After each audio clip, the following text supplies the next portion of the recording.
Now we are going to shift to Dr. Samar Al Swailem, our friend and our guest speaker. She is going to talk about the type of KP matter.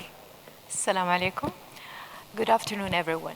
The picture to the right belongs to one of the co-inventor and co-author of Anwar Big Bubble technique. His name is Professor Klaus Teichmann. Now, Anwar invented the technique when he was at Maghrabi, Jeddah, in Saudi Arabia, and Klaus Teichmann was the head of anterior segment division at King Khalid Eye Specialist Hospital, where I was trained.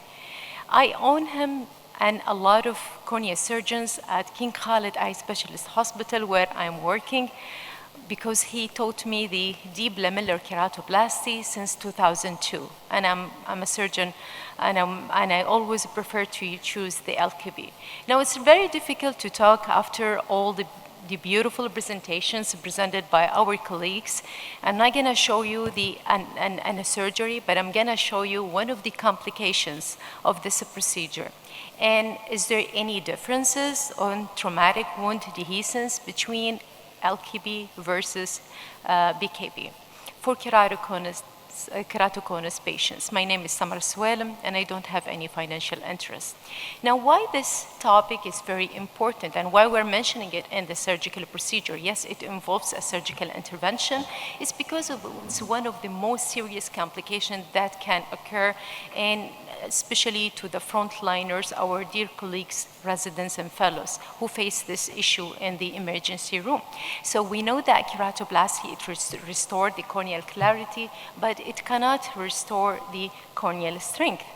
Now, when you look into this scar formation at the graft-host junction, it actually has 50% tensile strength of the cornea.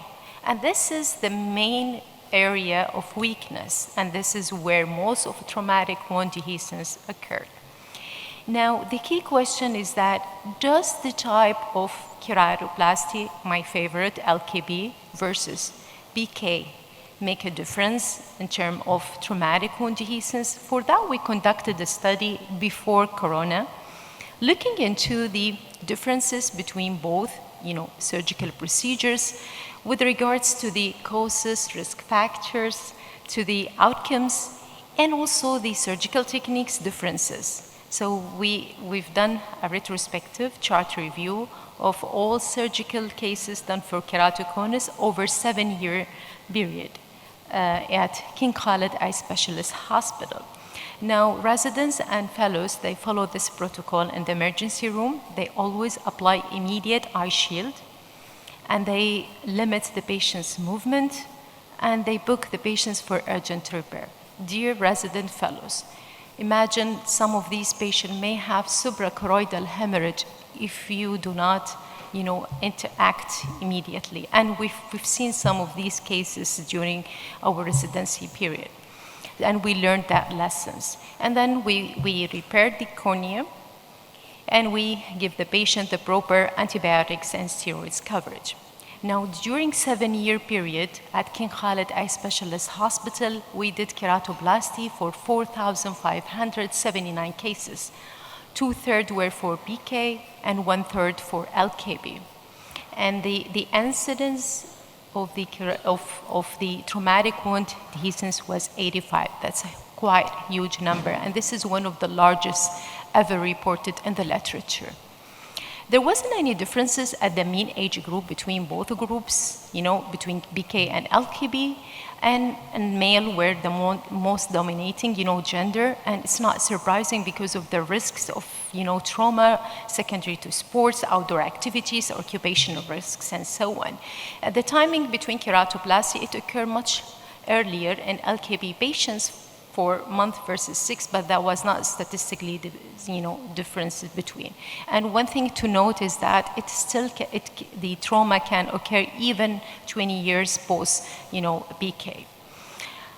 The extent of wound dehiscence there was no differences between both the groups, and 60% of our patients sustained a severe, traumatic wound dehiscence, 3+4 quadrants, and no much differences between both the groups. As of lens or IOL involvement, there was a statistically significant differences double, the rate in BK compared to the to the LKB. The posterior segment involvement following trauma determines the final visual outcome, and although there wasn't any statistical significance between both group, but 20% versus 6.7 is really still clinically meaningful to us, which means BK may have more vitreous hemorrhage, more retinal detachment, choroidal detachments, and so on. Sutures was not related. Now, one would question is that what type of visual function during the trauma itself, and both group had very good vision. Both group had a vision of more than 20/60 at the time of the trauma. And as of the final visual outcome, those patients, we followed them up to 33 months, and we found the likelihood of achieving vision better than 26, which is the functional one, was almost similar between both groups. So all grafts also were clear except one case that had a scar formation. The LKB technique sub-analysis was not really conclusive because the number was a little bit low, 16 and 14, so you can't judge the statistical significance between both groups. Now, prevention and patient counseling became one of our main targets in the clinic, and it's not only done by the team. Usually eye bank technician repeat the same counseling with regards to the importance of wearing protective eyewear, avoid high-risk activities, and seek urgent care wherever you are, even if you are far away from our tertiary care referral center, and lifelong awarenesses.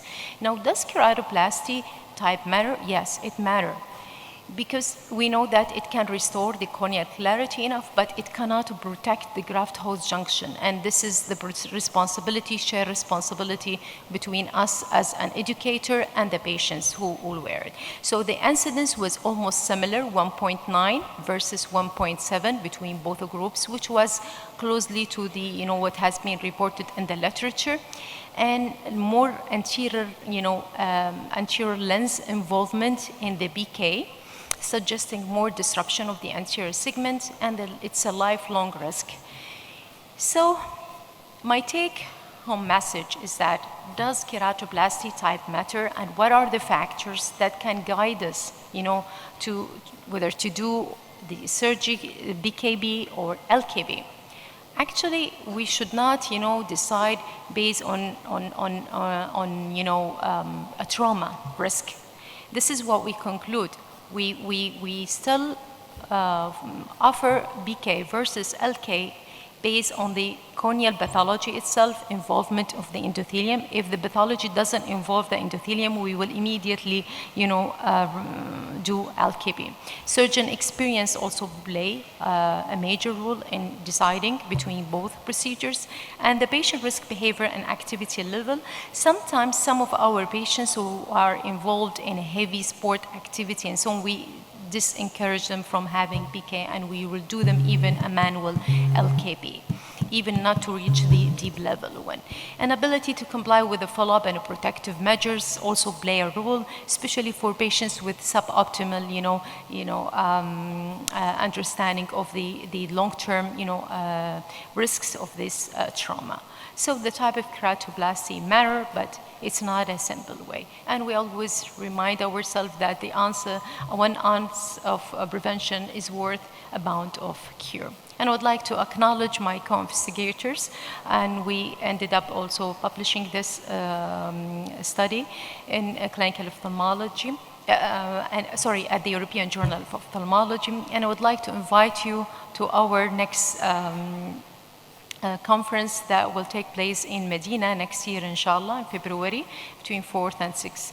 And I would like to thank you for your kind attention. Thank you very much, Professor Samar, for this excellent presentation.